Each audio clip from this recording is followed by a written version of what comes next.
अगर गुरु की शरण ली है, शरण में तो आदमी को सब कुछ मिल जाना चाहिए, लेकिन हमें नहीं मिलता, क्योंकि हमने जो हमारे मन के अंदर मान्यताएं पैदा कर ली हैं, जो हमने अपनी मंशा बना ली है, वो मंशाओं की पूर्ति नहीं होगी, कभी नहीं होगी। ये जिंदगी बीत जाएगी, कभी किसी की मंशा पूरी नहीं होती है, जीवन का अंत समय आ जाता है। इसलिए मैं कहता हूं जो गया है उसको भूल जाइए, उसका रास्ता बंद कर दीजिए, उससे हमारा कोई लेना देना नहीं है, कुछ नहीं मिलेगा उससे। अब जो करने वाला है वो अब करेंगे, वो होगा। कहावत है अंग्रेजी में, those who indulge into their past and future certainly lose their present. जो इंसान अपने भूत और भविष्य के बारे में ज्यादा उलझते रहते हैं, चिंतन करते हैं, वो निश्चित रूप से अपना वर्तमान भी खो देते हैं। संत वर्तमान में जीने के लिए कहते हैं कि वर्तमान में जो इंसान काम करता है वो उसके जीवन को सुधारता है, बनाता है, और वही उसके लिए सबसे अच्छा है भी। जो वक्त को नहीं पहचानता तो उसकी तरफ से तो गए, आज तक गिनती गिनते रहो। कोई उम्र की गिनती गिनता है, कोई बर्थडे मना के करता है, कोई सिल्वर जुबली, कोई गोल्डन जुबली, कोई डायमंड जुबली मनाता है, लेकिन हासिल क्या हुआ उनसे? चलता है जीवन, चलते जा रहे हैं हम भी उसी में। लेकिन उस चलने का, इंसानी चोले का महत्व जो था वो नहीं जाने हम। उसको अगर जान लेते हैं तो ये जीवन बहुत छोटा है, इसका कोई समय नहीं है। लेकिन मैंने कही थी रोकने वाले बहुत हैं। 2-3 दिन पहले ही एक नौजवान आया मेरे पास, आके कहने लगा कि जी मेरी बहुत इच्छा है, मैं सत्संग बहुत सुनता हूँ, कि सोचता हूँ मैं भी नाम की दीक्षा ले लूँ, लेकिन डर लगता है कभी कभी। डर किस चीज़ का भैया? कि डर ये लगता है जी कभी कोई, देखो जिस तरह स्कूल में एक 5 जमात को पढ़ाने वाला अध्यापक होता है, एक 8 जमात तक पढ़ाने वाला होता है, एक BA तक पढ़ाने वाला होता है, एक प्रोफेसर होता है। बहुत अच्छी बात। बोला तो आप बताओ? बोला कि मैं आपसे शिक्षा ले लूँ। हाँ, मैं तो 5 जमात तक पढ़ाने वाला हूँ। ये रोकने वाली बातें हैं। जिन लोगों के पास कुछ नहीं होता, झूठी मान बढ़ाई, झूठे धर्म के ठेकेदार, झूठे अपने गुरुओं को छोटा बड़ा बनाने वाले, बड़े काम तो वो होते हैं जो बड़े काम करता है। ये भीड़ इकट्ठी करने से नहीं होती। भेड़ चाल क्यों कह देते हैं? भेड़ चाल यूं ही कहते हैं, देखा देखी की बात कर लेते हैं, जिनसे कोई मिलन नहीं, करने के लिए कुछ नहीं, सिर्फ इन बातों में पड़ के अपने जीवन को खो देते हैं। समय निकल जाता है, इंतजार करते हैं गुरु इसको बनाऊं उसको बनाऊं। अरे किसी रास्ते पे चलना तो सीख ले। जहाँ प्राइमरी का स्कूल है वहाँ प्राइमरी वाले में दाखिला ले ले, वो पूरा हो जाए तो मिडिल वाले में ले लेना, वो पूरा हो जाए हाई स्कूल में ले लेना, वो हो ले तो ही कॉलेज में जाएगा। सीधा यूनिवर्सिटी में तुझे कौन बिठा देगा?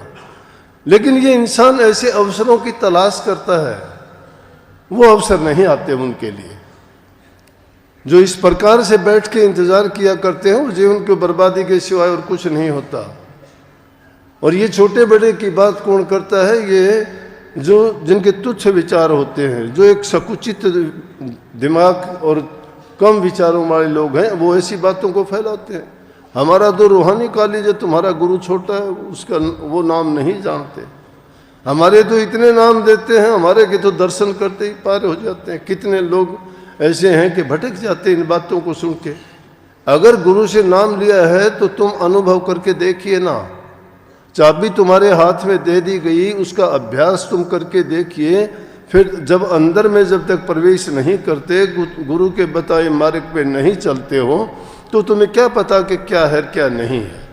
बाहर के दिखावे से बड़े बिल्डिंग देख के तुम बड़ा मानते हो, या बड़ी संगत देख के तुम बड़ा मानते हो, करनी देख के क्यों नहीं मानते? कि करनी कौन करता है?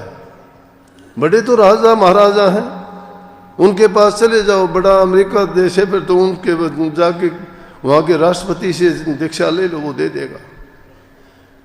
ये यहाँ राजकाज का काम नहीं, यहाँ करनी का काम है। जिसने नाम की कमाई की है वही जीवों का कल्याण और उद्धार कर सकता है। और वो कैसा होगा? तुम्हारी तरह ही बिल्कुल सादा होगा, सादी बात करेगा, लेकिन तुम्हारे अंदर के पट खोल देगा, तुम्हारे अज्ञान और भ्रमों का विनाश कर देगा। इन चीज़ों में जब इंसान पड़ जाता है, अरे कर्म तो तुम्हारे कैसे हैं कि ना हमारे अंदर कोई वफादारी है, ना हमारे अंदर कोई प्रेम है, ना हमारे अंदर सेवा भाव है, ना हमारे अंदर कोई भक्ति का अंश है, फिर कैसे बड़ा छोटा क्या मानते हो तुम? अभी एक पत्र कल ही एक लड़की का आया, रजिस्टर्ड लेटर था, दिल्ली की लड़की थी, पता बताने से इनकार कर दिया, नाम लिखने से इनकार कर दिया, लेकिन पता भी लिख दिया बाहर, उसने टेलीफोन नंबर भी लिख दिया, नाम नहीं लिखा। हालात बताए उसने कि मैं आपकी बड़ी एहसानमंद होंगी अगर आप मेरी बात संगत में कह दें। संगत में क्या कह दें? समाज की हालत यही है, जो इंसान जिसका अच्छा करता है उसी के दुश्मन बनते हैं, जो इंसान किसी को दिल दे देता है उसके दिल तोड़ते हैं, दिल नहीं रखता कोई भी। प्यार का महत्व नहीं समझते लोग, आस्था और विश्वास गायब है, इतबार नहीं रहा कोई किसी पर भी। उस लड़की ने कहा कि एक लड़का मेरे साथ 10 साल से रहता था, कहता रहा शादी करूंगा तेरे साथ, गली मोहल्ले में सबको पता भी था, सबको पता था शादी करेगा, लेकिन हमारे मकान का मुकदमा चलता था, 10 घर में सदस्य थे, हम मुकदमा हार गए। और उस लड़के ने बोल दिया कि मेरे तो घर वाले खुश नहीं हैं, आपसे मैं शादी नहीं करूँगा। बोले आप बताइए, मुझे रास्ता दिखाइए, मैं क्या करूँ? उस लड़के पर कोई केस मुकदमा करूँ, या इस बात को लेके समाज में जाऊँ, या घर परिवार वालों को ये बात बता के उनसे कहूँ, अब मेरा क्या हाल होगा? अब बोला कि वो सत्संग में भी आता है आपके पास, मैं भी कई बार आई हूँ। अब ये हालात जब हमारे हैं, जब हमारे कर्म ऐसे हैं, तो फिर हम किस गुरु के, किस नाम की कौन सी भक्ति करते हैं? इसीलिए मेरा सत्संग सबसे पहले यही होता है कि आदमी अपने घर परिवार में प्रेम से रहे, आपस के अंदर कोई धोखाधड़ी का खेल किसी के साथ ना करो।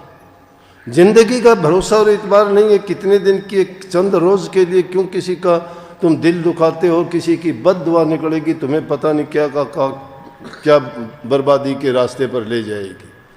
ये विकृतियाँ, ये बुराइयाँ, ये हमारे समाज में पनप रही हैं आजकल। एक दूसरे के विश्वास को तोड़ रहे हैं, लोग दूसरे पर विश्वास करना छोड़ देते हैं, कैसे विश्वास करेंगे? इसलिए पहले आदमी उन अच्छे गुणों को अपनाए और जो दोष है उनको निकाले।